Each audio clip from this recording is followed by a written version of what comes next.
सहनावतु सहनौ भुनक्तु सह वीर्यं करवावहै तेजस्विनावधीतमस्तु मा विद्विषावहै।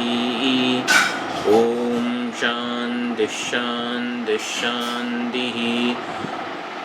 ॐ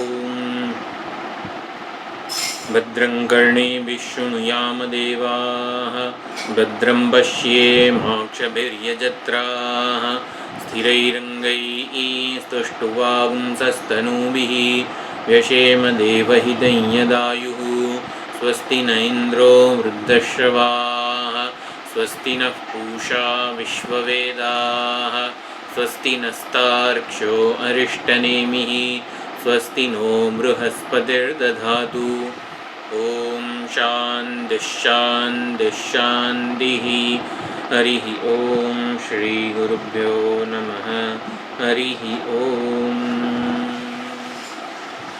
सदाशिवसमारम्भां शङ्कराचार्यमध्यमाम् अस्मदाचार्यपर्यन्तां वन्दे गुरुपरम्परां वन्दे गुरुपरम्पराम्।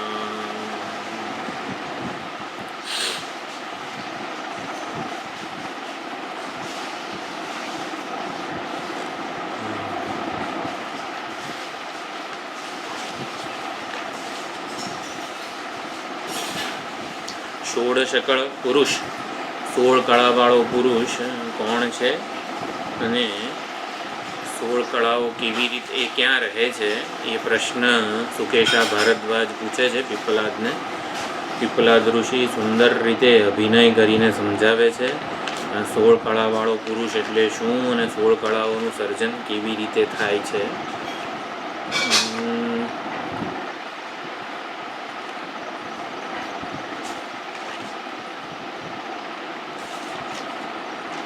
16 કળાવાળો પુરુષ જ આ સમગ્ર જગતનું મૂળભૂત સારભૂત તત્વ છે અને એને જાણી લેવાથી આપણી સમગ્ર શોધનો અંત આવે છે.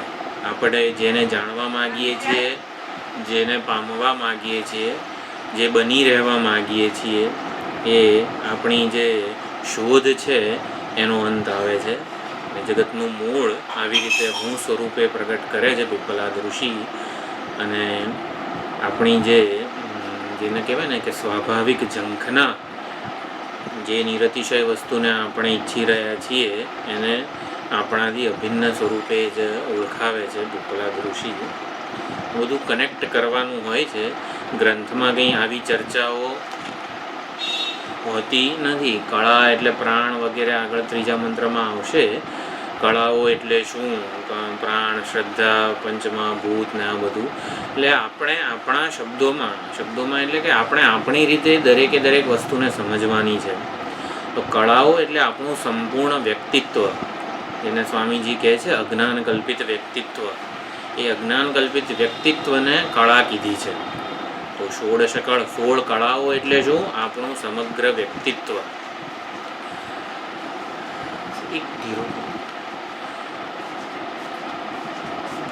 કળાઓનો અજ્ઞાનને લીધે ચૈતન્ય સ્વરૂપ પરમાત્મા પર અધ્યારોપ થયો છે. કળાઓનું સમગ્ર જગતનું સર્જન પરમાત્માના સંકલ્પથી થયું છે. જગત એ પરમાત્માની સંકલ્પપૂર્વકની સૃષ્ટિ છે.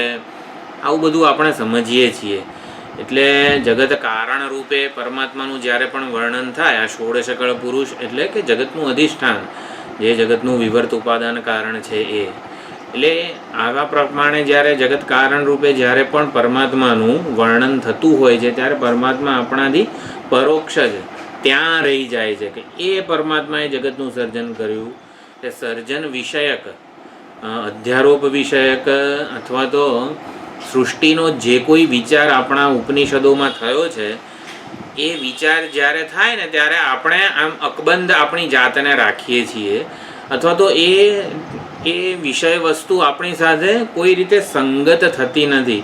પરમાત્માએ આટલા વર્ષો પહેલાં સદૈવ સૌમ્યદમગ્ર આસીત, જગતની સૃષ્ટિ પહેલાં પરમાત્મા એકલા હતા, અદ્વિતીય હતા.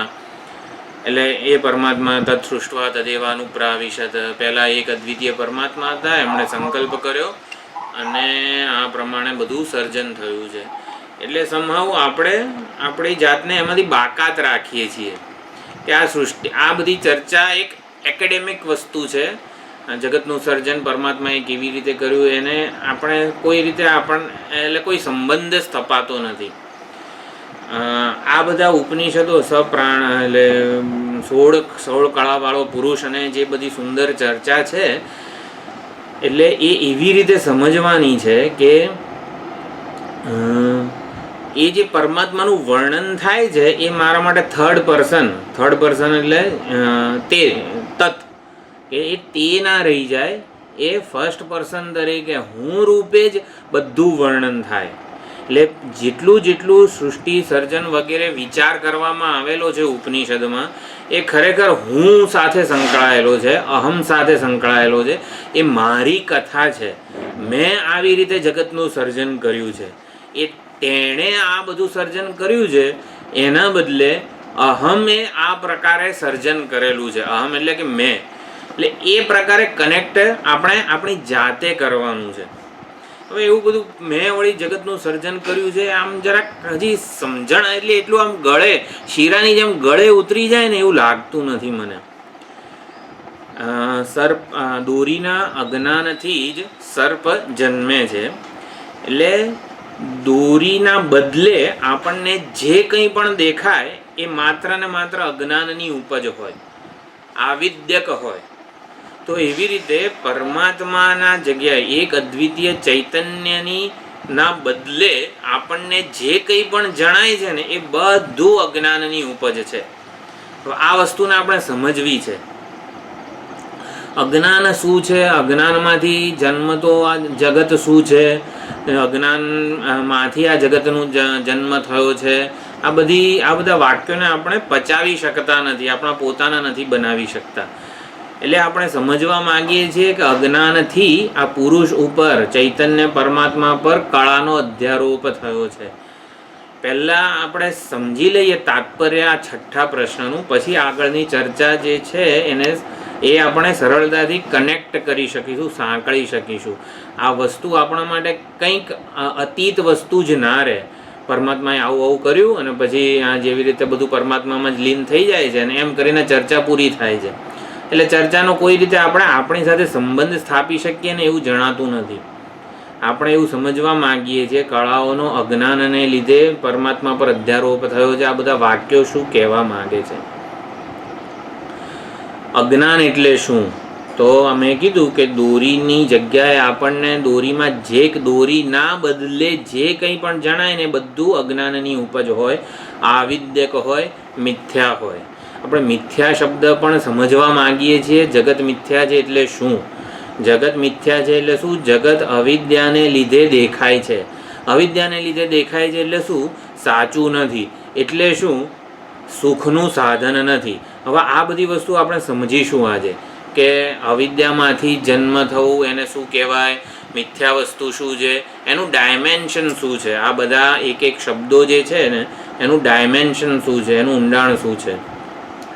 10મા છોકરાનું જે ઉદાહરણ છે આપણને બધાને ખબર છે. 10મા છોકરાનું ઉદાહરણ, તો 10મા છોકરાનું અજ્ઞાન કોને કહીશું આપણે? દરેકે દરેક 10 છોકરાઓ હતા એ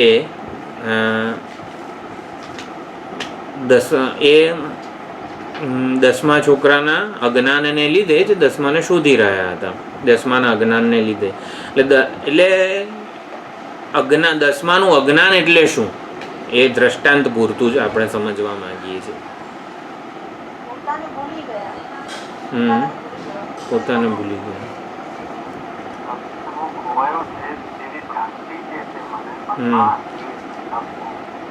એક્ઝેક્ટલી 10મો ખોવાઈ ગયો છે એને 10માનું, હા, એ ભ્રમને 10માનું અજ્ઞાન કહેવાય. જો આપણે એક્ઝેક્ટલી સમજવા માંગીએ છીએ અજ્ઞાન આટલા વર્ષોથી અજ્ઞાન વિશે આટલું બધું સાંભળ્યું છે, આત્મા વિશે અને જગત વિશે ને બધું, અજ્ઞાન શું વસ્તુ છે સમજીશું. 10મો ખોવાઈ ગયો છે ને એ ભ્રમને અજ્ઞાન કહેવાય. એટલે અજ્ઞાનને લીધે જે કંઈ પણ જન્મે છે ને એ બધું મિથ્યા હોય. મિથ્યા હોય એટલે કે શું? સાચું નથી હોતું. એટલું જ સમજવાનું છે. ખોટે ખોટું દેખાય. દસમો ખોવાઈ ગયો છે અને અજ્ઞાન કીધું એ ભ્રમને. દસમાને મેળવવાની ઈચ્છા થાય છે મને. દસે 10 છોકરાઓ પછી દસમાને શોધે છે. કેમ શોધે છે? દસમાને પ્રાપ્ત કરવા મથે છે, એટલે એમને ઈચ્છા જન્મે છે, પ્રયત્ન જન્મે છે. તો દસમાને શોધવાની ઈચ્છાને પ્રાણ કીધું છે. જો અહીંયા પહેલી કળા પ્રાણ, પરમાત્માએ પ્રાણરૂપી પહેલી કળાનું સર્જન કર્યું. પ્રાણમાંથી શ્રદ્ધા, શ્રદ્ધામાંથી પંચમહાભૂત ને આ બધું સુંદર વર્ણન આવશે. આપણે એ વસ્તુને 16 કળાઓ એટલે શું એ સમજી રહ્યા છીએ અત્યારે. તો દસમાને મેળવવાની ઈચ્છાને પ્રાણ કીધો છે, એને જ હિરણ્યગર્ભ કીધો છે. એ હિરણ્યગર્ભ શું છે? સમષ્ટિ સૂક્ષ્મ શરીર અભિમાની ચૈતન્ય. હવે આ બધી એક વ્યાખ્યા છે. સમષ્ટિ સૂક્ષ્મ અભિમાની ચૈતન્યને હિરણ્યગર્ભ કહેવાય. હવે આ એક વ્યાખ્યાથી આપણે આ વ્યાખ્યાનો આપણી સાથે કોઈ સંબંધ છે? હશે ભાઈ. હિરણ્યગર્ભ, જય શ્રી કૃષ્ણ. એટલે ટૂંકમાં બહુ મહાન છે અને સમષ્ટિ દેવતા છે અને જે હોય. એટલે દસમાને મેળવવાની ઈચ્છાને હિરણ્યગર્ભ કીધો છે, પ્રાણ કીધું છે કે આ પ્રમાણે. એટલે બધા જ જીવોની સુખ દસમો એટલે આપણે વિચાર કર્યો હતો ને આ પ્રશ્નોપનિષદમાં જ મારા ખ્યાલથી. દસમો એટલે શું? હું જે વસ્તુને ઈચ્છી રહ્યો છું, હું કેવું સુખ ઈચ્છી રહ્યો છું? નિત્ય નિરતિશય અનંત મફત સુખ ઈચ્છી રહ્યો છું. તો નિત્ય નિરતિશય અનંત અને મફત એવું સુખને આપણે દસમો કીધું છે. તો દસમો ખોવાઈ ગયો છે, સુખ મને અપ્રાપ્ત છે, એ વસ્તુને અજ્ઞાન કીધું છે. એટલે અજ્ઞાન એટલે શું? આમ રસ્તામાં આમ આપણે આશ્રમ જતા હોઈએ અને ક્યાંક અજ્ઞાન મળી જાય તો આમ મારીને તોડી નાખીએ અજ્ઞાન. એટલે એ અજ્ઞાન કંઈ એવી વસ્તુ નથી. ખ્યાલ આવે છે? અજ્ઞાન એટલે આમ ક્યાંક કોઈક દિવસે મને અજ્ઞાનનો ભેટો થઈ જશે ને પછી આ અમે 2 યુદ્ધ કરીશું અજ્ઞાન જોડે, એવું નથી. અજ્ઞાન એટલે શું? દસમો ખોવાઈ ગયો છે, ભ્રમને અજ્ઞાન કીધું છે. સુખ મને અપ્રાપ્ત છે એને અજ્ઞાન કીધું છે. એટલે ઓળખ નથી મને મારા સાચા સ્વરૂપની કે જે કહેવા. આ બધા શબ્દો ન રહી જવા જોઈએ. તો દસમાને મેળવવાની ઈચ્છા, સુખને પ્રાપ્ત કરવાની ઈચ્છાને પ્રાણ કીધો છે. આ પહેલી કળા. જો પ્રાણ અજ્ઞાનની ઉપજ છે, હિરણ્યગર્ભ અજ્ઞાનની ઉપજ છે. હિરણ્યગર્ભને જવા દો, આપણે પ્રાણ એક વસ્તુ અહીંયા પ્રશ્નોપનિષદમાં પ્રાણનું આખેવો આવશે. તો પ્રાણ અજ્ઞાનની ઉપજ છે. પ્રાણ એ પહેલી કળા છે. કળા એટલે શું? સૂક્ષ્મ શરીર અથવા તો ઉપાધિ. તો અજ્ઞાનને લીધે આ ઉપાધિનું સર્જન થાય છે. સર્જન એટલે કે અધ્યારોપ અથવા તો કલ્પના. તો દસમાને મેળવવાની ઈચ્છા એ 10 છોકરાઓને જન્મે છે. એ વ્યાજબી છે ખરી? એ સાચી છે ખરી? હા. તો આપણને પણ આપણી જાત સાથે એવું સમજવાનું કે સુખને મેળવવાની, બહારથી મેળવવાની જે મારી ઈચ્છા છે, પ્રયત્ન છે, મારું આખું જે કહેવાય ને વ્યક્તિત્વ, એમાં અનાદિકાળના પ્રયત્નો છે મારા. તો એ બધી વસ્તુઓને પ્રાણ કીધો છે.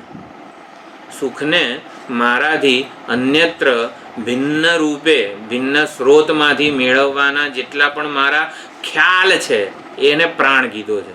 અને પ્રાણ એ આવિદ્યક છે. આવિદ્યક એટલે ખ્યાલ આવે છે ને, અવિદ્યાની ઉપજ છે. અવિદ્યાને લીધે થયેલો અધ્યારોપ છે. હવે આપણે ખબર પડી ગઈ કે કળાઓનું સર્જન અજ્ઞાનને લીધે થાય છે. જગતનું સર્જન અજ્ઞાનને લીધે થાય છે, માટે જગત મિથ્યા છે.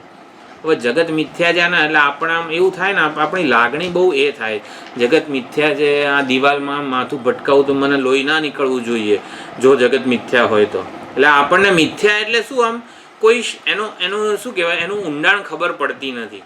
મિથ્યા એટલે શું? અજ્ઞાનની ઉપજ હોય ને એને મિથ્યા કહેવાય. જેનું સાચું સર્જન ના થયું હોય. દોરીમાં સાપને મિથ્યા કીધો છે. કેમ? એનું સાચું સર્જન નથી. 10 છોકરાઓને દસમાની જે ઈચ્છા છે ને એની એ મિથ્યા કહેવાય. કેમ? કારણ કે સાચી નથી. એ સાચી નથી એટલે કે વ્યાજબી નથી. દસમાની ઈચ્છા હોવી સ્વાભાવિક છે. કેમ? કારણ કે એનું સ્વરૂપ છે. દસમાની ઈચ્છા હોવી સ્વાભાવિક છે. સ્વાભાવિક છે એટલે વ્યાજબી છે. પરંતુ જે રીતે એ શોધી રહ્યો છે પોતાનાથી અન્ય રૂપે બહાર, એ કોઈ દિવસ શું કહેવાય એને સાચી ઠેરવી શકાય એવી નથી. અને માટે આ બધી કળાઓનો અજ્ઞાનમાંથી જન્મ થાય છે, એટલે કે અજ્ઞાનને લીધે અધ્યારોપ થાય છે, શાસ્ત્રો દ્વારા જ કરવામાં આવેલો છે. એટલે પરમાત્માએ જગતનું સર્જન કર્યું. જ્યારે જ્યારે પણ સર્જનની શ્રુતિ આવે ને, તત્સૃષ્ટવા તદેવાનુપ્રાવિશત, કે આત્મામાંથી, જો ઐતરેય ઉપનિષદમાં આત્મામાંથી લોકની સૃષ્ટિ, લોકપાલની સૃષ્ટિ ને બધું બહુ મોટું મોટું આખું અડધું ઉપનિષદ તો સર્જનને સમજાવવામાં છે. તો એ વખતે પરમાત્મા કે જેણે સર્જન કર્યું છે ને, એણે આપણે થર્ડ પર્સનમાં તત્માં નથી મૂકી દેવાનું, એને હુંમાં જ જોડવાનો છે. એટલે કે હું સ્વરૂપે જ ઓળખવાનો છે. મેં આ જગતનું સર્જન કર્યું છે, મેં જગતનું સર્જન કર્યું છે. એટલે કેવી રીતે? આ રીતે આપણે જોયું, દસમો ખોવાઈ ગયો છે, એને દસમાનું અજ્ઞાન કીધું. અજ્ઞાનમાંથી ઈચ્છા જન્મે છે. કોને? દસમાને મેળવવાની. તો દસમાને મેળવવાની ઈચ્છાને પ્રાણ કીધું છે. હવે પ્રાણ એટલે જ્ઞાન શક્તિ, ઈચ્છા શક્તિ, ક્રિયા શક્તિ. દસમાને મેળવવાનું જ્ઞાન, દસમાને મેળવવાની ઈચ્છા, દસમાને મેળવવાનું ક્રિયા શક્તિ, આને પ્રાણ કીધું છે. હવે હા, 10 છોકરાઓનું ઉદાહરણ ધ્યાન રાખજો. હવે 10 છોકરાઓ શોધવા માટે, એટલે શોધખોળ કરે છે આમ તેમ બધે, એને ત્યાં ક્યાંક દસમો દેખાયો. હા, જો ઓલી ઝાડી પાછળ કંઈક લાગે છે દસમા જેવું, એટલે ઝાડી પાછળ શોધવા ગયા. પાણીમાં, હા, કંઈક જો પાણીમાં કંઈક હલે છે. નદી જે હતી, 10મા છોકરાનું ઉદાહરણ છે, એટલે નદીમાં કંઈક દેખાયું, નદીમાં છે, પછી ત્યાં પર્વત પાછળ છે, એમ કરીને જ્યાં જ્યાં દસમા જેવું કંઈક દેખાય છે, ત્યાં ત્યાં એ લોકો દસમાને શોધવાનો પ્રયત્ન કરે છે. એટલે જ્યાં જ્યાં દસમો દેખાય ને, એને શ્રદ્ધા કીધી છે. દસમાનો જાણે કે અનુભવ થશે. આ છે ને, હું જે સમજવાના છીએ થિયોરિટિકલી, 3જો, 4થો, 5મો મંત્ર, એને હું આવી રીતે સમજાવી દઉં છું. પહેલાં કે પ્રાણમાંથી શ્રદ્ધા, શ્રદ્ધામાંથી પછી આ બધું એવી રીતે ઉત્પન્ન થયું. એ પ્રમાણે 16 કળાઓ રૂપે આખું જગત ઉત્પન્ન થયું, એવી ચર્ચા છે. તો આપણે શું સમજવાનું છે? પ્રાણમાંથી શ્રદ્ધાને આપણે કંઈ કનેક્ટ નથી કરી શકતા. શ્રદ્ધા વળી ક્યાંથી જન્મી ને બધું. તો શ્રદ્ધા એટલે શું? અનુભવ. ત્યાં દસમો છે અને મને મળી જશે, ત્યાં જઈશ એટલે મને મળી જશે. એટલે પ્રાણ એટલે શું? દસમાને મેળવવાની ઈચ્છા, અને પછી એમાંથી શ્રદ્ધાનો જન્મ થયો. શ્રદ્ધા એટલે શું? ત્યાં કંઈક દસમા જેવું દેખાય છે, માટે ત્યાં જઈશ ને દસમો મળી જશે. આ શ્રદ્ધા હશે. લાડુ ખાઈશ ને તો મને સુખ મળશે, એવી શ્રદ્ધા ના હોય ને તો કોઈ લાડુનું સર્જન કરે? એટલે શ્રદ્ધા અગત્યની છે સર્જન માટે. પરમાત્માએ જગતનું સર્જન કર્યું, એ વસ્તુને આપણે સમજવાના છીએ કે જગતનું સર્જન પરમાત્માએ કર્યું તો કર્યું, મેં કર્યું છે એવું આપણે સમજવાના છીએ. આ છઠ્ઠા પ્રશ્નથી, છઠ્ઠા પ્રશ્નની ચર્ચાથી. એટલે શ્રદ્ધા થઈ. શ્રદ્ધા એટલે પછી સુખ અપ્રાપ્ત છે, અપ્રાપ્ત સુખને મેળવવા. મેં આપણે કીધું 10મા છોકરાનું ઝાડી પાછળ કંઈક છે, પર્વત પાછળ કંઈક, પાણીમાં કંઈક છે. હવે એકવાર દસમો મને ત્યાં દેખાય, પછી મારે કંઈક તો પ્રયત્ન કરવો પડે ને. મારી પાસે કંઈક સાધનો હોવા જોઈએ. સુખ હું આમ, હા, દસમો મને મળી જશે એવું કરવા બેસી રહું તો કંઈ ના થાય ને, કંઈક મારે કરવું જ પડે ને. એટલે કંઈક કરવા માટે શું? સાધનો જોઈએ. લાડુ, હા બોલો.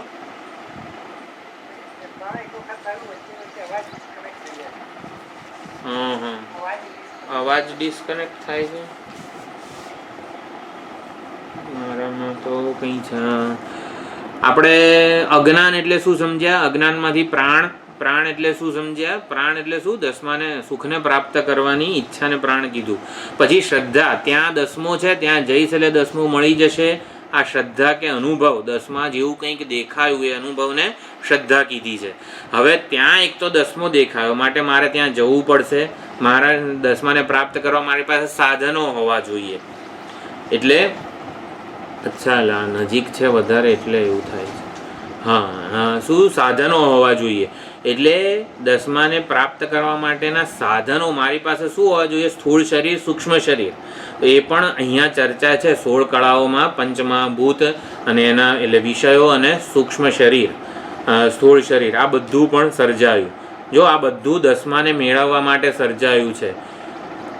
જો મને સુખ પ્રાપ્ત કરવાની ઈચ્છા ન જન્મે, જેમ કે સુષુપ્તિમાં સુખને મારાથી અન્ય રૂપે મેળવવાની ઈચ્છા નથી હોતી, તો કોઈ જગતનું સર્જન થતું નથી. જ્યારે દસમાને મેળવવાની મારી ઈચ્છા હોય ને, દસમાને એટલે સુખને, તો જ જગતનું સર્જન થાય. આપણને એમ લાગે છે કે જગતનું સર્જન સાચું થયું છે, સાચું થયું જ નથી. જગતને હું જ જન્માવું છું, સુખને અપ્રાપ્ત સુખને મેળવવાની ઈચ્છા દ્વારા હું જ જગતને જન્માવતો હોઉં છું. સુષુપ્તિમાં અપ્રાપ્ત સુખને મેળવવાની મારી કોઈ ઈચ્છા નથી, માટે કોઈ જગત નથી. આપણે આ દરેક અનુભવો જે છે ને એને ઉપનિષદ આવી રીતે કંઈક કથા કરીને સમજાવે છે. સૃષ્ટિનું સર્જનનું જે કોઈ પણ વિસ્તૃત વર્ણન મુંડકોપનિષદમાં છે, છાંદોગ્યમાં છે, બૃહદમાં છે, બધા ઉપનિષદોમાં છે. તો એ બધું વિસ્તૃત વર્ણન કઈ રીતે સમજવાનું છે? આ રીતે કે દરેક વસ્તુ કેવી અજ્ઞાનની ઉપજ છે. અજ્ઞાન એટલે શું? સુખને અપ્રાપ્ત માનું છું, પછી સુખને મેળવવાની ઈચ્છા જન્મે છે, ઈચ્છામાંથી પ્રયત્ન જન્મે છે, અને પ્રયત્ન જન્મે એટલે કર્મ જન્મે છે. કર્મ મારા એકલાથી નથી થતું, એટલા માટે વૈદિક કર્મો કરું. વૈદિક કર્મો હોય એટલે વૈદિક ફળ હોય, વૈદિક ફળ કર્મનું ફળ હોય. એટલે કે 14 લોક જન્મ્યા. 10માને મેળવવાના પ્રયત્નો કરું તો પછી પ્રયત્નનું કંઈક તો ફળ હોય ને.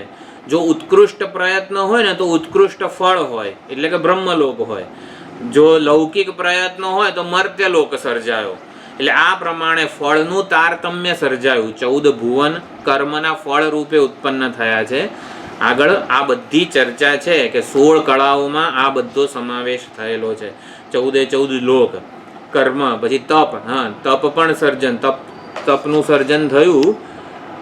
એટલે આપણે શું સમજવાનું છે કે દરેક વૈદિક કર્મ કરવા માટે પણ એક ડિસિપ્લિન જોઈતી હોય છે. તો એ બધું પણ એમાં આવી જાય. વર્ણસંકરતા ન જન્મે એના માટે વૈદિક.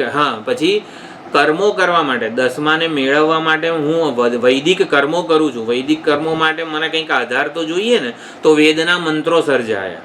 ઋક, યજુર, સામ, આ બધા આ 16 કળાઓમાં જ આ બધું આવે છે. તો 16 કળાવાળો પુરુષ એટલે કોણ? હવે આપણે સમજીએ કે 16 કળાવાળો પુરુષ કે જેણે આ સમગ્ર જગતનું સર્જન કર્યું છે, એ 16 કળાવાળો પુરુષ કોણ છે? હું છું. કોણ હું? જેને 10માની ઈચ્છા છે, જેને સુખની ઈચ્છા છે ને, એવો હું એ 16 કળાવાળો પુરુષ છે. અને એણે જ આખું જગત જન્માવ્યું છે. જો મારામાં અપ્રાપ્ત સુખની ઈચ્છા ન હોય તો આ જગત મારા માટે છે જ નહીં. જગત આવિદ્યક છે, જગત મિથ્યા છે. જગતનું ઔપાધિક સર્જન થયું છે. ઔપાધિક સર્જન એટલે શું? સાચે સાચું ના હોય. રજ્જુ સર્પનું ઔપાધિક સર્જન છે. ઔપાધિક સર્જન એટલે અજ્ઞાનમાંથી જન્મેલું છે, અજ્ઞાનમાંથી કલ્પાયેલું છે, જન્મેલું છે. એટલે જેનો પણ ઔપાધિક જન્મ હોય એ એના મૂળ તત્વથી જુદું હોતું નથી.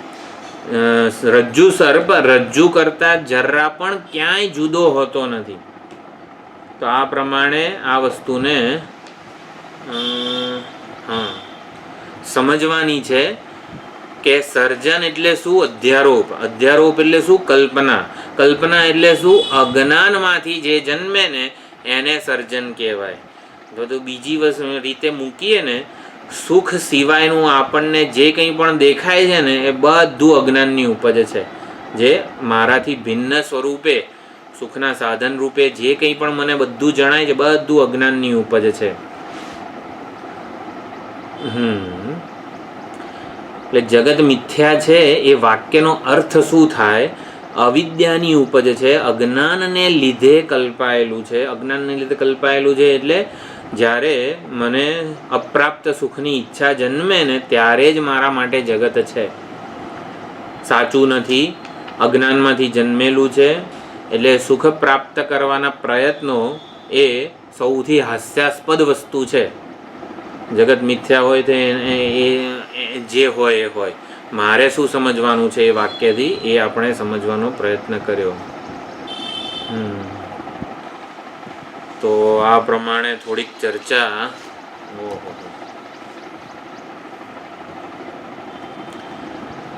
અજ્ઞાન, પછી જગત મિથ્યાત્વ કે 16 કળા, આ બધી વસ્તુઓ દરેક જણે પોતાને મેળે સમજવાની છે. કે આ વસ્તુ શું પહોંચાડવા માગે છે. એટલે અજ્ઞાનને લીધે આ કળાઓનો અધ્યારોપ પુરુષ ઉપર થાય છે. તો કયું અજ્ઞાન? અજ્ઞાન કોઈ ઠોસ વસ્તુ નથી. તો દસમાનું અજ્ઞાન છે. એટલે શું કે ખોવાઈ ગયો છે એ ભ્રમરૂપે અજ્ઞાન છે. દસમો અપ્રાપ્ત છે, હું દસમો નથી. તો એ અજ્ઞાનમાંથી જ 16 કળાનો પ્રાદુર્ભાવ થાય છે. તો 16 કળાવાળો પુરુષ એટલે શું એ બધું આપણે સમજ્યા. આમાં કંઈ કોઈને ના સમજણ પડી હોય એવું? હિરણ્યગર્ભ એટલે શું? હા, હિરણ્યગર્ભ એટલે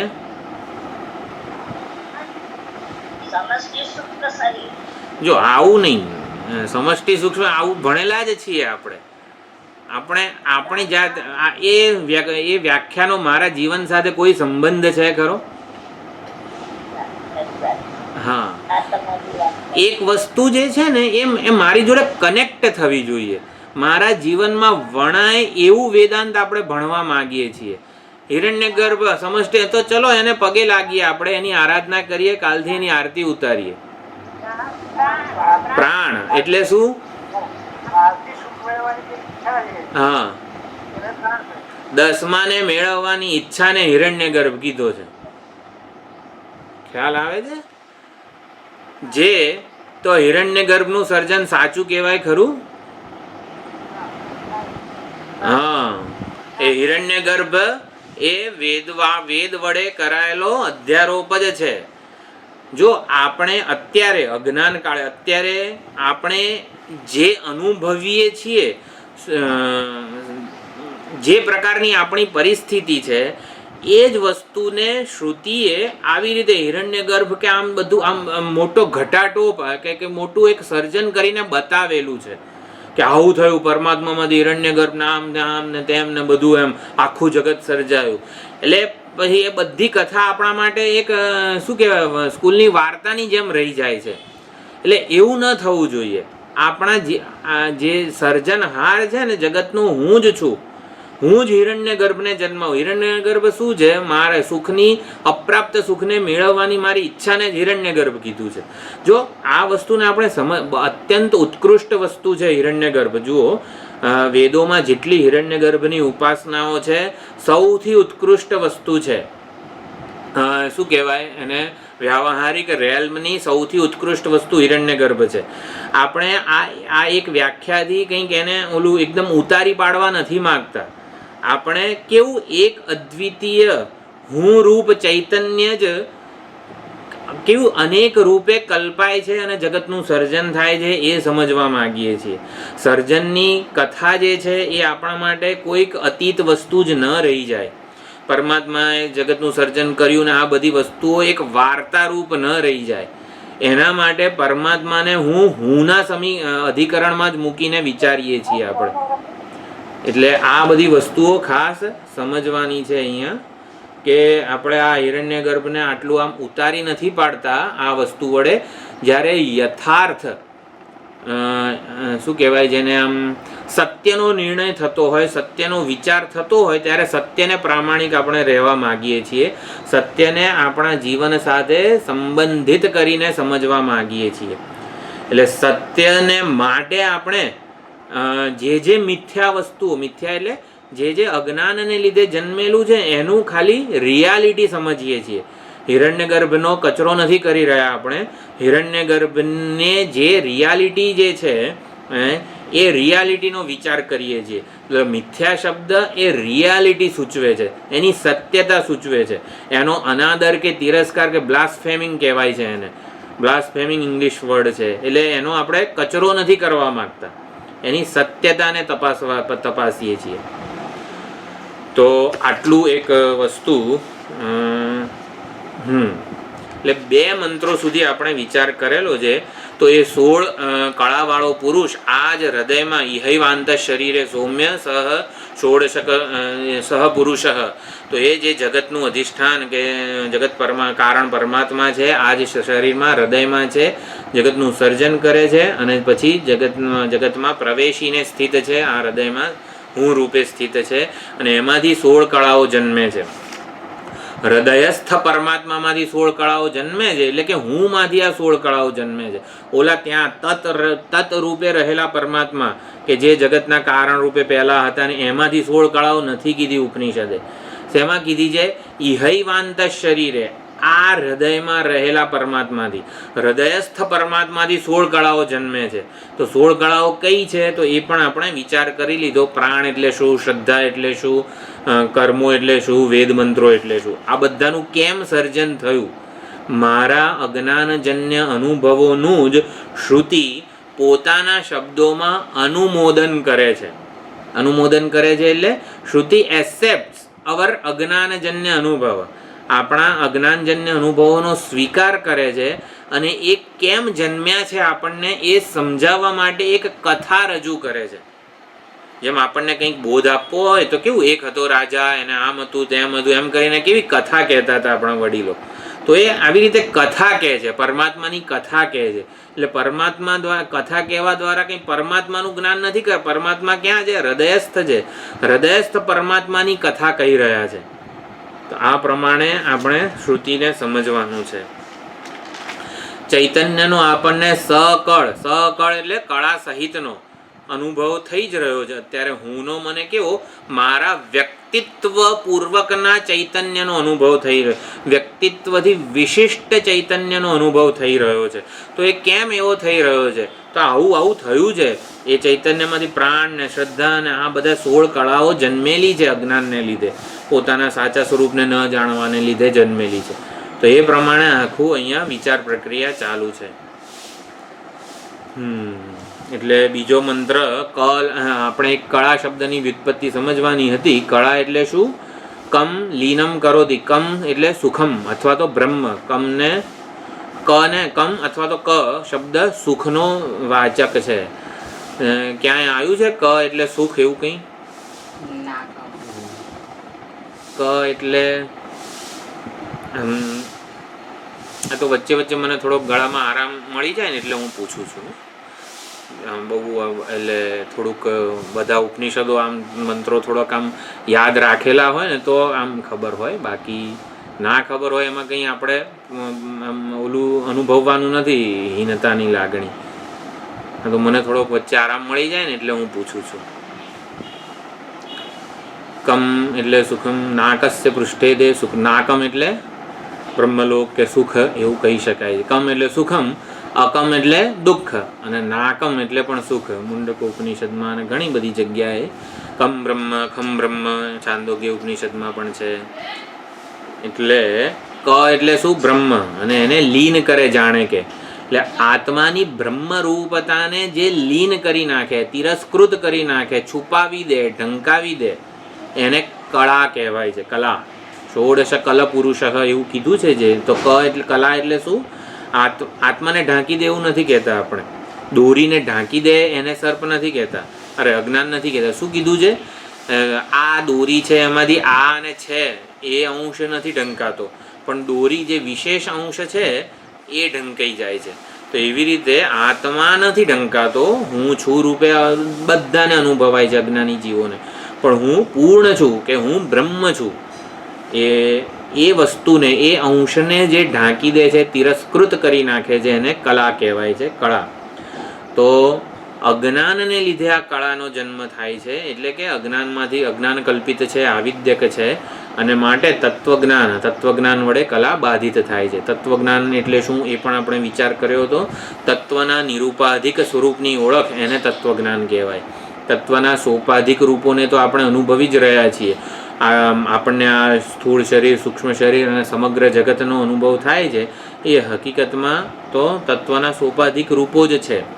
જગત એ તત્વનું સોપાધિક રૂપ છે. આપણે તત્વના નિરૂપાધિક સ્વરૂપનો નિર્ણય કરવા માગીએ છીએ. તો કળાને જ્યારે આપણે અધ્યારોપિત સમજીએ ત્યારે આત્માની પરિપૂર્ણતા, બ્રહ્મરૂપતા આવાની સ્પષ્ટ ઓળખ સિદ્ધ થાય છે. એને સમજી શકીએ છીએ. આત્માને એના બ્રહ્મ સ્વરૂપે, વાસ્તવિક પરિપૂર્ણ સ્વરૂપે સમજી શકીએ છીએ જ્યારે એને કળા વગરનો ઓળખી લઈએ ત્યારે. તો કળાઓ ન હોય ને ત્યારે આત્માને એકવાર જોઈ લેવો પડે. જ્યારે કળાઓનો અધ્યારોપ સહિતનો આત્મા તો આપણને અત્યારે જ અનુભવી જ રહ્યો છે, કરતા શ્રોતા મનતા વિજ્ઞાતા બધા રૂપે.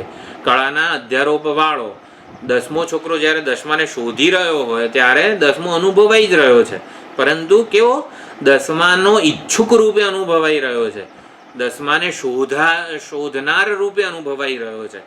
પરંતુ જ્યારે 10માની ઈચ્છા ન હોય ત્યારે એને જે 10મો દેખાય ને, ત્યારે જે 10મો અનુભવાય, તો પછી એ સાચો 10મો છે. કે જ્યારે 10માને શોધવાની ઈચ્છા ન હોય, તો ઈચ્છા ક્યારે ના હોય? 10માને શોધવાની ઈચ્છા ક્યારે ના હોય?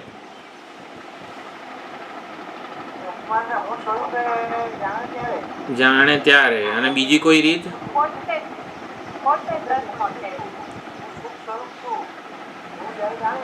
હા, એ તો તત્વજ્ઞાનથી પરિપૂર્ણ થવાનું જ છે. બીજી કોઈ રીત છે? 10માને શોધવાની ઈચ્છા ના હોય એવી કોઈ ક્ષણો જાગ્રતમાં છે? આપણે દ્રષ્ટાંતમાં જ વિચારીએ ખાલી.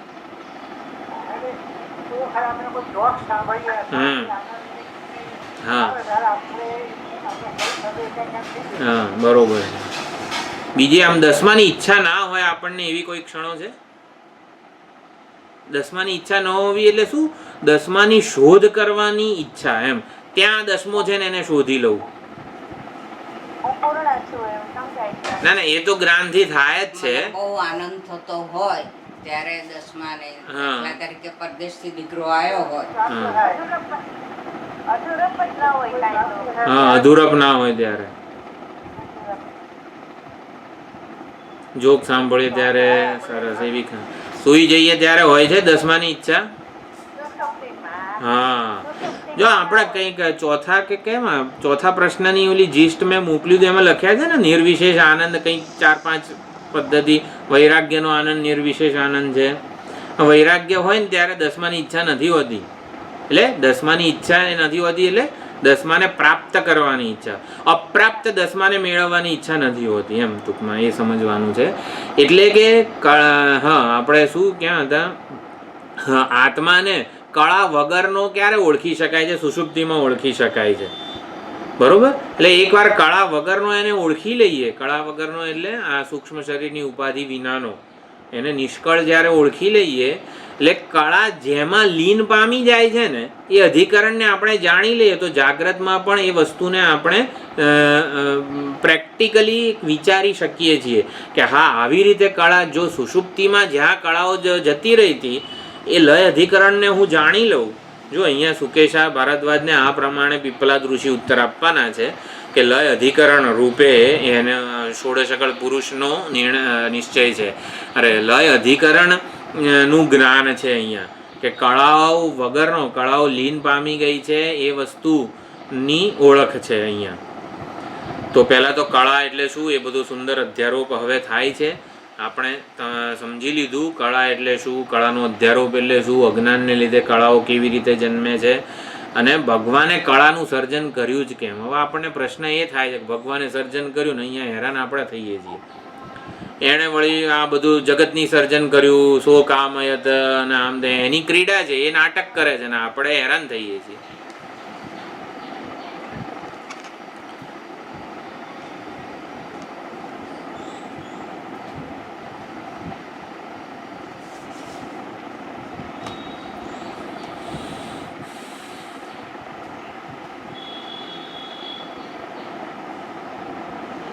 Recording in progress.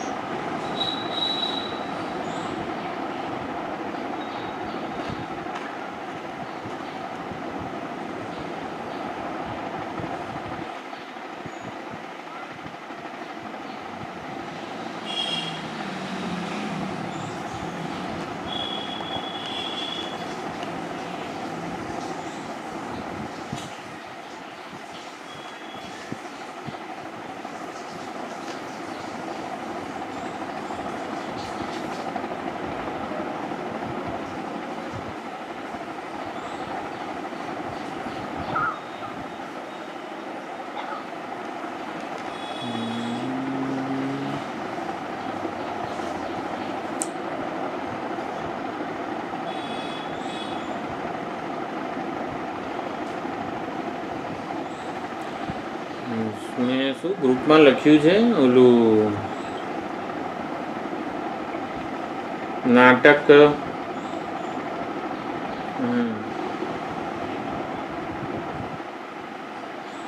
ના આમાં નથી લખ્યું.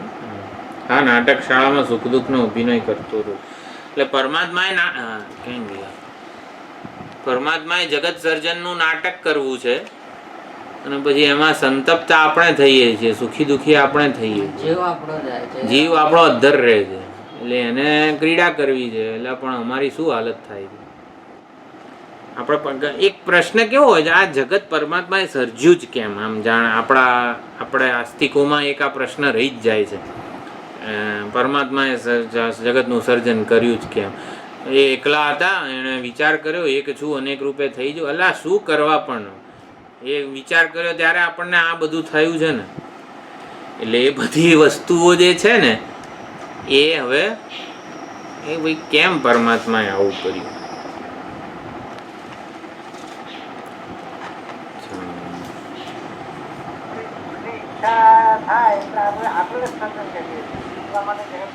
હા, એટલે એ આપણે કળાના જે આગલો સેશન હતું એમાં કેવું એ જ રીતે સમજ્યા. પરમાત્માએ જગતનું સર્જન કર્યું, પરમાત્મા તો છૂટી ગયા અને આપણે ભરાઈ ગયા. એટલે એવું નથી સમજવાનું કંઈ. એટલે પરમાત્માએ જગતનું સર્જન કર્યું ને એમાં જે પરમાત્મા છે ને ત્યાં આપણે આપણી જાતને મૂકવાની છે. એ તત્ના બદલે આપણે અહમને મૂકીને જ એ શ્રુતિ મંત્રોને વિચારવાના છે કે મેં કેવી રીતે આ જગતનું સર્જન કર્યું, હું એક છું અને અનેક રૂપે થઈ જવું ને એ બધું જે છે એ હકીકતમાં આપણે પોતે જ કરેલું છે. મેં શું કામ કર્યું? મેં પણ શું કામ કર્યું સર્જન? દસમાનું જ્ઞાન નહોતું તો ખોવાઈ ગયો છે. એટલે એને શોધવા માટે હા, દસમાને શોધવા માટે જ બધો પ્રપંચ ઊભો થયેલો છે. અને એટલા માટે પ્રપંચને આવિદ્ય કે કલ્પના કે મિથ્યા કે અધ્યારોપ કીધો છે. જો મિથ્યા શબ્દ એટલે આમ એવું નહીં કે હોય જ નહીં, એને સાચું ઠેરવી ન શકાય, એ એની ડેપ્થ છે. દસમાની ઈચ્છા હતી અને માટે જે વસ્તુઓ એણે શોધી, જેમ કે પાણીમાં એને દસમો દેખાયો તો એણે સબમરીન શોધી, હવા પર્વત ઉપર ચડવા માટે એણે એરોપ્લેન ના તે બધું શોધ. કેટલી બધી ટેકનોલોજી વિકસાવી છે. મંગળ ઉપર દસમો દેખાય છે એટલા માટે મંગળ ઉપર એ મોકલે છે વિવિધ યાન, શનિ આખા બ્રહ્માંડમાં જઈને ફરે છે. શેના માટે? દસમાને શોધવા માટે. દસમાને શોધવા માટે પોતાની શોધખોળ કેટલી બધી એ ઉત્કૃષ્ટ કરતો જાય છે. સર્જન શેમાંથી થયું? દસમો ખોવાઈ ગયો છે, ત્યાં છે. એટલે અજ્ઞાનમાંથી જે જન્મે ને એને મિથ્યા કીધું છે. કે ખરેખર એ શું કહે, તો પછી જો દસમાની ઈચ્છા ના હોત મનુષ્યને તો આટલી પ્રગતિ થાત ખરી? તો પછી પ્રગતિ ના થાય એવા વિશ્વને કરવાનું શું? આ પ્રગતિ થવી એ કે તો સારી વસ્તુ નથી? સારી છે પણ એ મિથ્યા છે ને. હા, એ બરોબર છે. એટલે સુખ પ્રાપ્ત છે એવું આપણને હોત તો આટલી શું કહેવાય છે એને ટેકનોલોજી ક્રાંતિ, આટલી ક્રાંતિ ના થાત ને.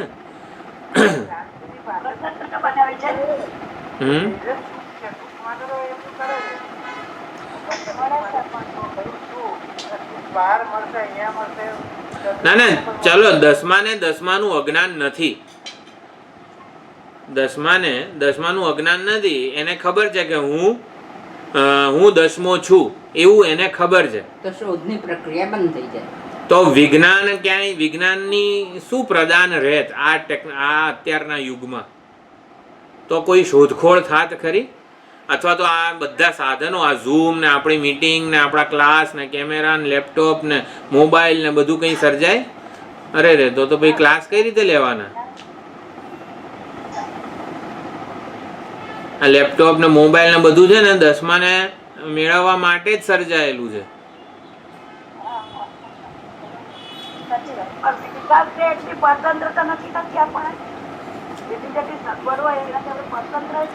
એ છે ને પછી વિચારીએ છીએ. હું એમ પૂછું છું કે જો દસમાની ઈચ્છા ના હોત તો એ લેપટોપ ને મોબાઈલ ને ક્લાસમાં જવા માટેના કોઈ સાધનો વિકસાવત? ના વિકસાવત. તમને નિરતિશય મફત સુખ અત્યારે પ્રાપ્ત જ હોત તો કોઈ આ ક્લાસમાં આવત? તમે બધા બંધ કરીને બેસી જાત ને? અરે રે રે, એટલે કોઈ ક્લાસમાં ના આવો? અરે રે, તો મારે મારી સામે જોઈને જ ભણાવવાનું પછી?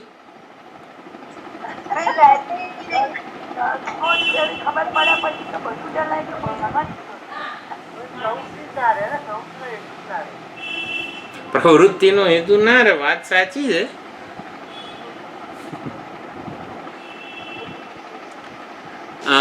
દસમાને જો દસમાની ઈચ્છા ના હોય, દસમાને જ્ઞાન છે, દસમાને જ્ઞાન છે કે હું દસમો છું, નિત્ય નિરતિશય મફત સુખ મને પ્રાપ્ત જ છે એવું એને જ્ઞાન હોય ને તો ક્યાંથી અવાજ આવે? એટલે એક સેકન્ડ,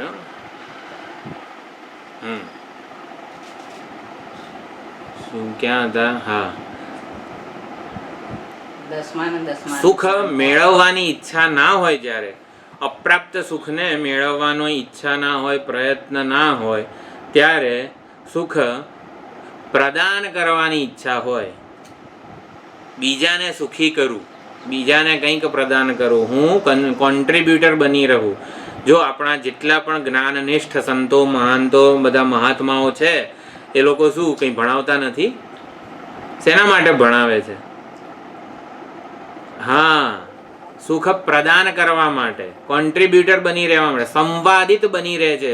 હું જોડે સંવાદિત બની રહે છે. એ આનંદથી, કરુણાથી પ્રેરાઈને આ બધી અધ્યાપન કરી રહ્યા છે. શેના માટે? આનંદની વહેંચણી કરવા માટે કરે છે. એમાંથી કંઈ દસમો મેળવવો છે નથી, એમ મેળવવો છે એવી કોઈ એમને એ નથી.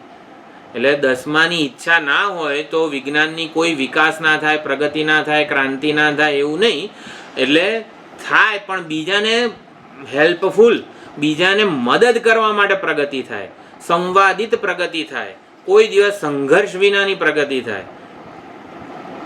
એટલે દસમાની શોધખોળ જે ચાલી રહી છે અને એના લીધે એ શોધ વધારે ને વધારે ઉત્કૃષ્ટ થઈ રહી છે અત્યારે.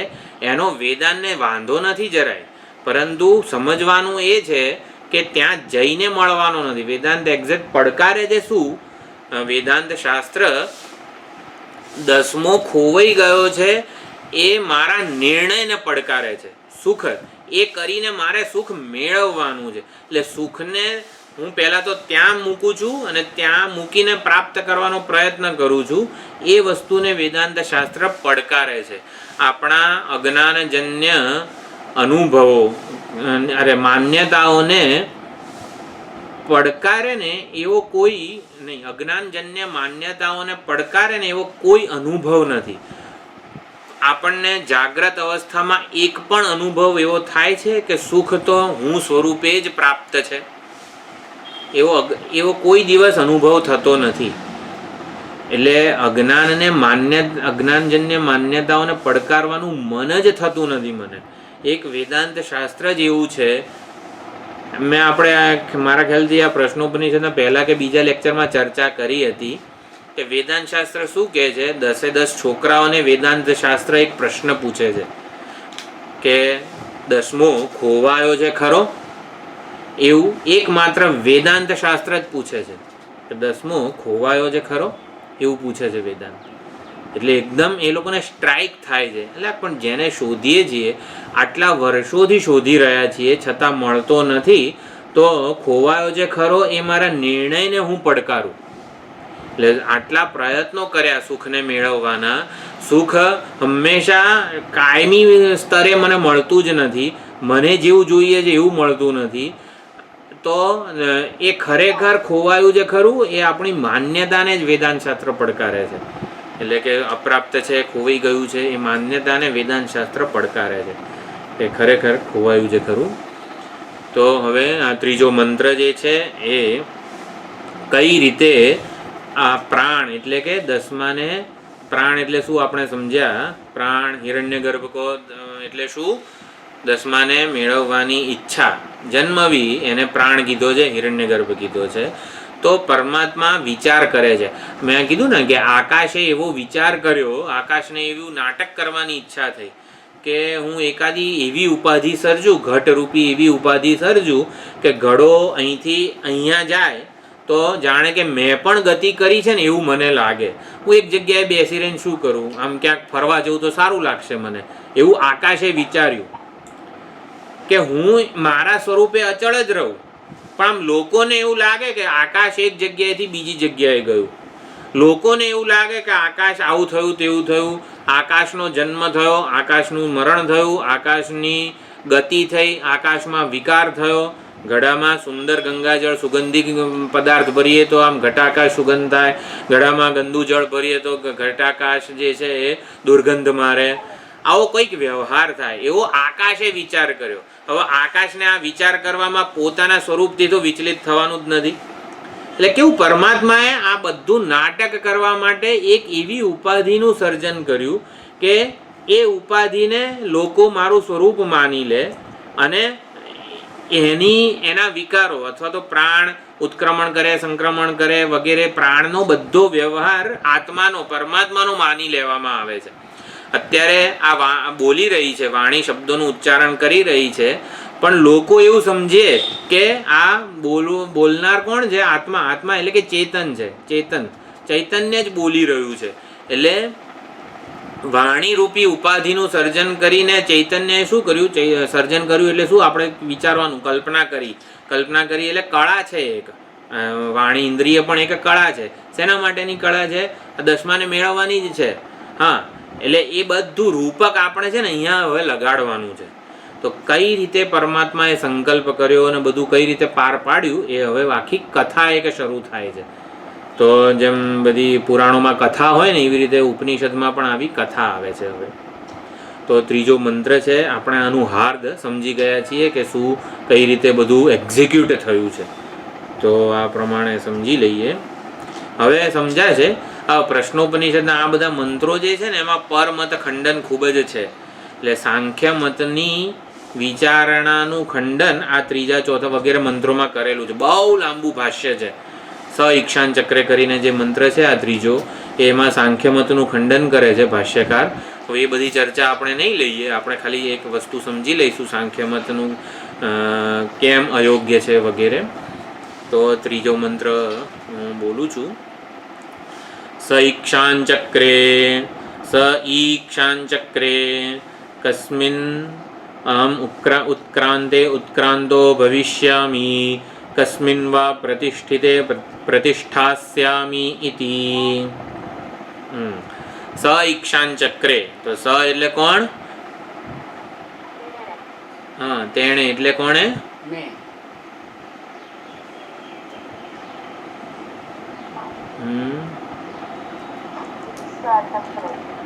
ઈક્ષાન ચક્ર એટલે એને ઈક્ષણ કર્યું, વિચાર કર્યો. હા, કોણે કર્યો? પરમાત્મા. 16 કળા વાળો પુરુષ. હા, 16 કળા વાળા પુરુષે વિચાર કર્યો. બરોબર ને?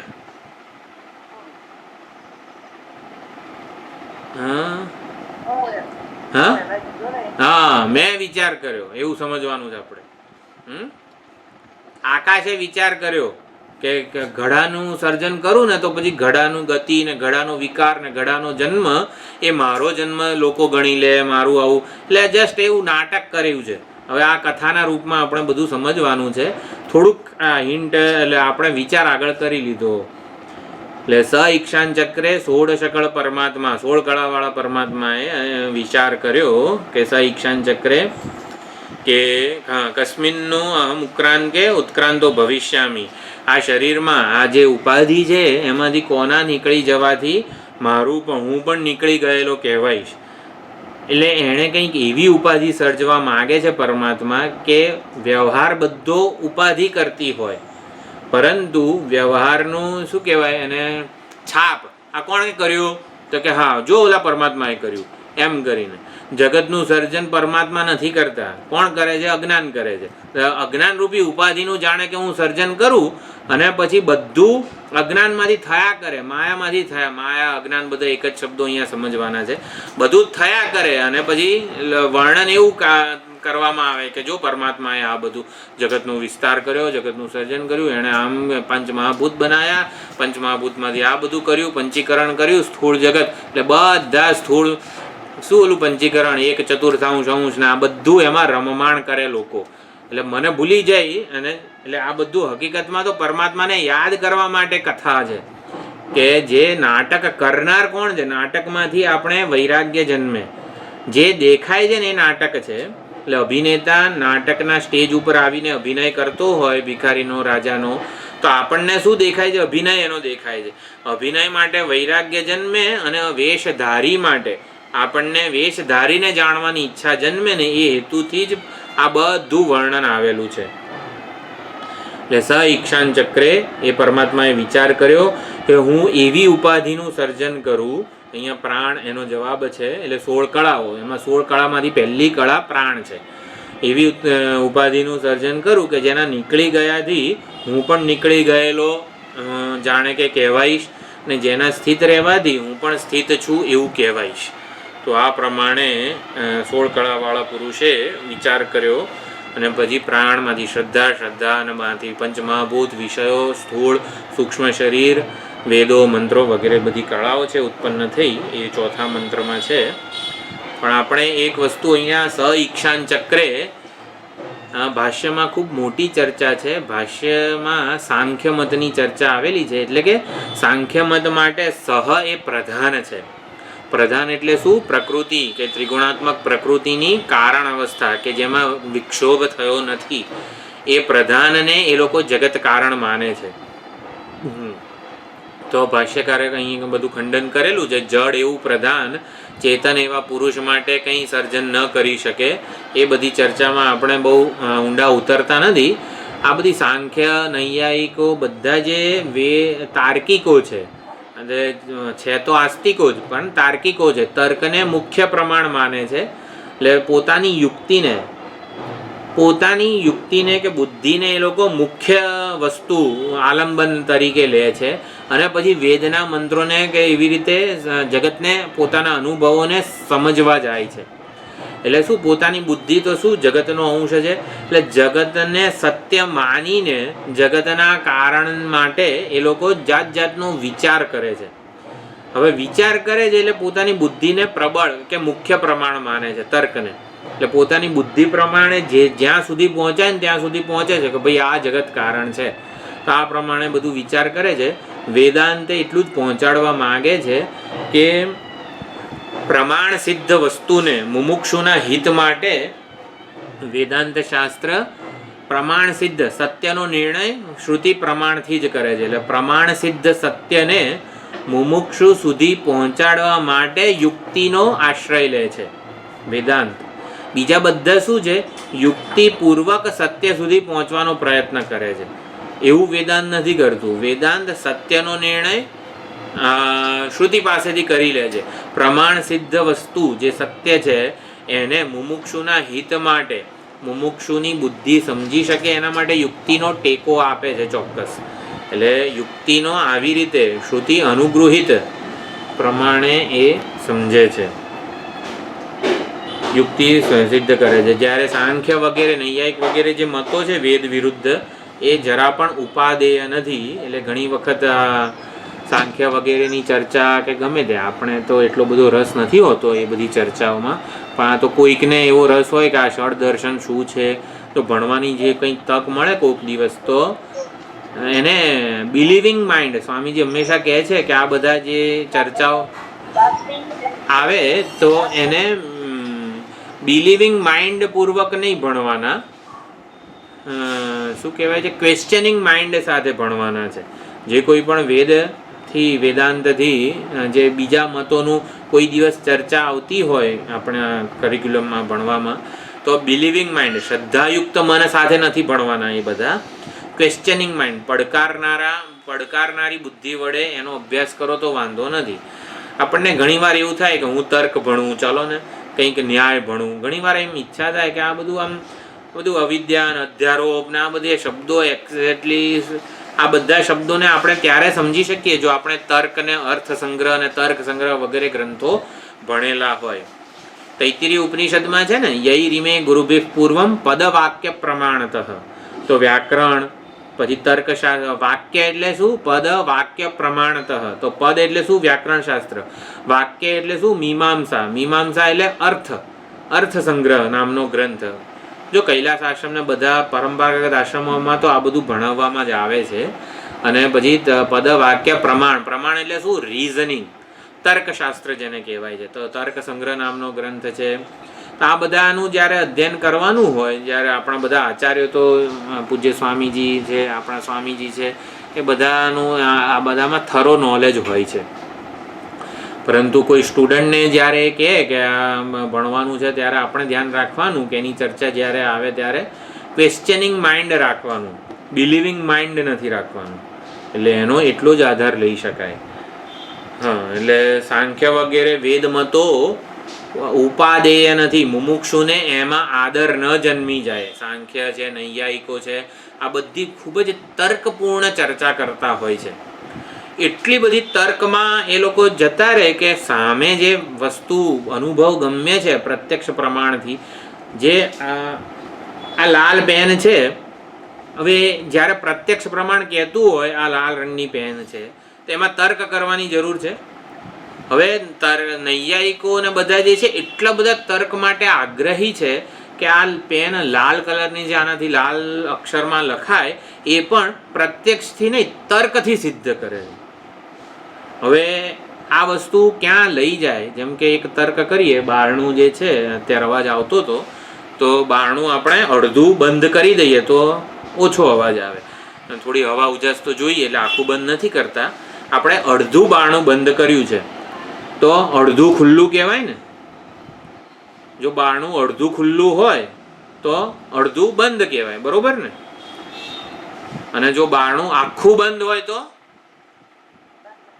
આખું ખુલ્લું ના કહેવાય નહીં? જો બારણું અડધું ખુલ્લું હોય તો અડધું બંધ કહેવાય, બરોબર ને? અને માટે હવે તર્ક કરીએ છીએ કે બારણું આખું બંધ છે તો આખું ખુલ્લું કહેવાય, બરોબર ને?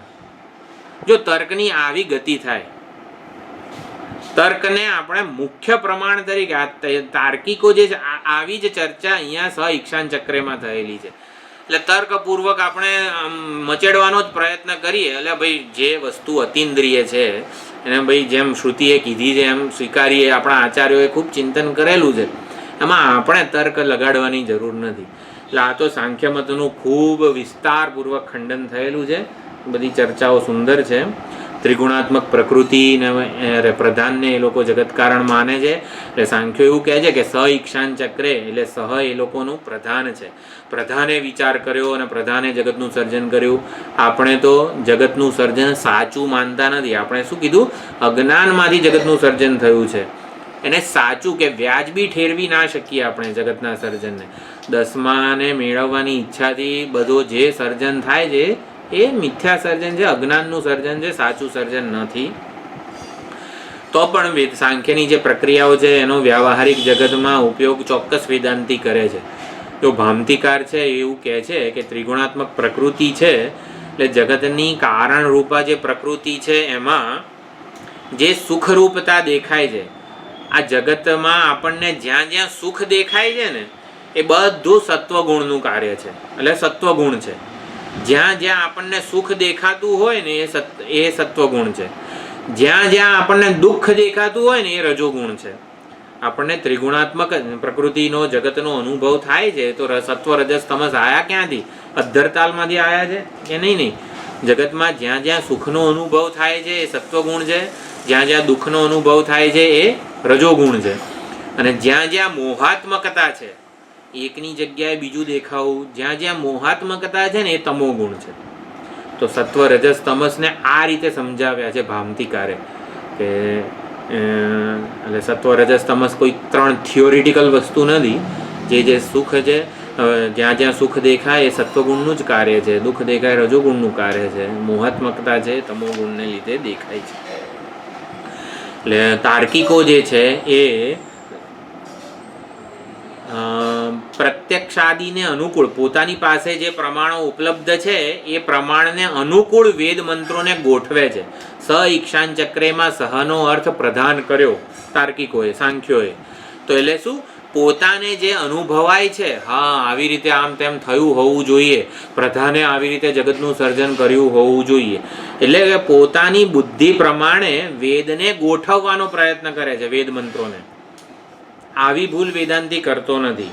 એટલે વેદાંતી શું કરે છે, પ્રમાણ સિદ્ધ વસ્તુને જ તર્કથી સમજાવવાનો પ્રયત્ન કરે છે. સ ઈક્ષાન ચક્રેમાં આપણે તર્કથી સમજવાનો પ્રયત્ન કર્યો. સ ઈક્ષાન ચક્રે એટલે શું, કે પરમાત્મા ઈક્ષણ કર્યું એટલે શું, એ જ પ્રાણ થયો. એવી ઉપાધિનું સર્જન કરવું કે જેથી મારો બધો વ્યવહાર સંપન્ન થઈ જાય. તો એટલે પરમાત્માએ પ્રાણરૂપી ઉપાધિનું સંકલ્પ કર્યો. ઈક્ષાન ચક્રે એટલે વિચાર કર્યો વગેરે.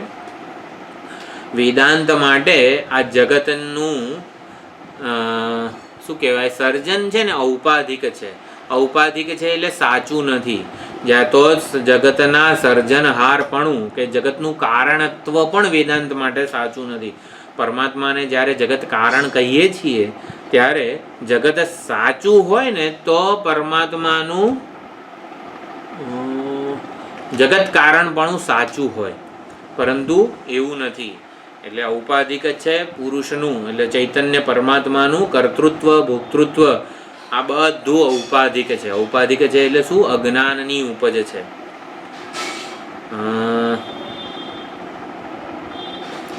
ઔપાધિક વસ્તુને આપણે સરળ ભાષામાં સમજવું હોય, જગતનું આપણે ઉપાધિને લીધે જે પ્રતીત થાય, પ્રાણરૂપી ઉપાધિને લીધે, જેમ કે હા આપણે વક્તૃત્વ, અત્યારે મારું વક્તૃત્વ, તમારું શ્રોતૃત્વ, હું બોલી રહ્યો છું, તમે સાંભળી રહ્યા છો, આ વસ્તુ કેવી ઠોસ અને નક્કર કહેવાય છે ને. સાચું જ, હું બોલી જ રહ્યો છું ને તમે સાંભળી જ રહ્યા છો. આ વસ્તુને મિથ્યા કે ઔપાધિક કઈ રીતે કહેવાય, આપણે સમજવાનું છે કે મારું વક્તૃત્વ અને તમારું શ્રોતૃત્વ પણ ઔપાધિક છે.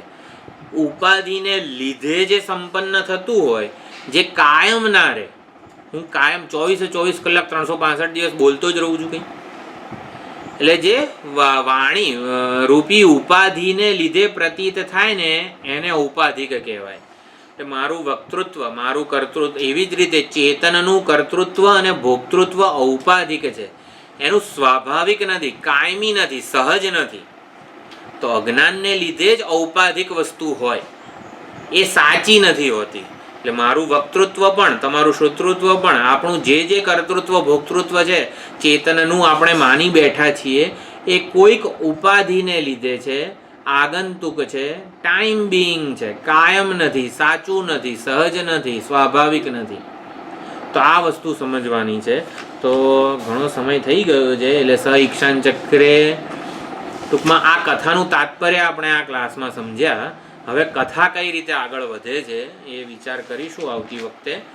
સુંદર બધું ઘણો જ ગહન અર્થ પહોંચાડે છે જો આપણે એ પ્રમાણે સમજવા માંગીએ તો. થોડું અઘરું પણ લાગે કદાચ, પણ આપણે આપણી જીવન સાથે સાંકળીને સમજવા માંગીએ છીએ, માટે આ વસ્તુને આવી રીતે મેં રજૂ કરી છે. આ પ્રમાણેની ચર્ચા ભાષ્યમાં ન પણ હોય, પણ આપણે સમજવામાં પ્રાણ એટલે શું, શ્રદ્ધા એટલે શું, મને કે હું આવી જઈશ એટલે મેં આગળના સેશનમાં એ પ્રમાણે ચર્ચા લઈ લીધી. તો 16 ઉપાધિઓ એટલે કે 16 કળાનું સર્જન થાય છે, આ બધું આપણે આવતી વખતે સમજીશું. અને પછી 16 કળાઓના લયમાં એટલે કે 16 કળાઓ જ્યારે નથી હોતી ત્યારે નિષ્કળ એવો હું મને જાણી શકું એ પ્રમાણેના પછીના 5મો 6ઠ્ઠો વગેરે મંત્રો છે. તો આવતી વખતે ગુરુવારે તો શુક્રવારે ફાવશે મનુભાઈ? શુક્ર શનિ સળંગ.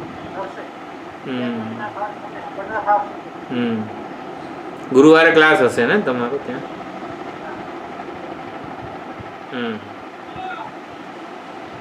તો શુક્રવારે રાખીએ છીએ. હા, એટલે શું પ્રશ્નોપનિષદની આ બધી ઈક્ષાન ચક્ર આ ટોપિક અધૂરો ના રહી જાય. કારણ કે નવરાત્રિ જે છે પછી કારણ કે પાઠ ને બધું શરૂ થશે, પછી ઋષિકેશની કાયારોણની શિબિરો થશે, એટલે લગભગ 2-1 મહિના જેટલો ગેપ પડવાનો છે. નવરાત્રિ પહેલાં, નવરાત્રિ પછી તો ક્લાસ નહીં લઈ શકાય, નવરાત્રિ વખતથી. હા, એટલે એ પહેલાં થોડુંક આપણે આનો પણ વિચાર કરવાનો છે. શું કહેવાય, આખું પુનરાવર્તન જેવું પણ કરીશું, એટલે ભૂલી ના જવાય આપણાથી. આ વસ્તુ પ્રશ્નોપનિષદે જે વિચાર આપણા સુધી પહોંચાડ્યો છે એ ફરીથી પાછો તાજો કરી લઈશું. તો શુક્રવારે અત્યારે મળીએ છીએ, બરાબર. ઓમ પૂર્ણમદઃ પૂર્ણમિદં પૂર્ણાત પૂર્ણમુદચ્યતે પૂર્ણસ્ય પૂર્ણમાદાય પૂર્ણમેવાવશિષ્યતે. ઓમ શાંતિ શાંતિ શાંતિ. હરિ ઓમ શ્રી ગુરુભ્યો નમઃ. હરિ ઓમ.